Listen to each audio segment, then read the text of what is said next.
star24.com. Ni kwa nini serikali haitumii mawakala? Mawakala hawana gharama. Ni kama leo unaposema kwamba TANESCO iuze luku yenyewe badala ya kutumia maagenti wa luku.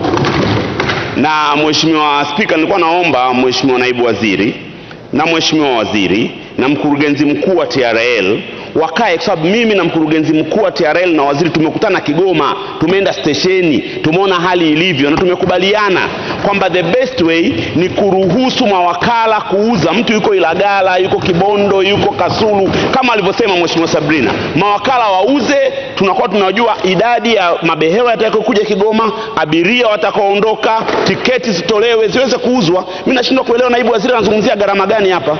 Sielewi kabisa. Inabidi ujifunze kwa watu wa nishati na madini, TANESCO wanafanyaje kwenye luku. Mheshimiwa Waziri, naomba msaidie naibu wako bwana.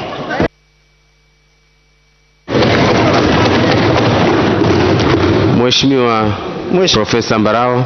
Mheshimiwa Spika, ni kweli tulikwenda pamoja na Mheshimiwa Zito kule Kigoma na tuliona hali halisi, na sisi kupitia kampuni yetu ya TRL tuliamua kuanzia sasa hivi tunakwenda kufanya mfumo elektroniki ambao watu wanaweza kununua kwa ticket kwa simu popote pale walipo Tanzania.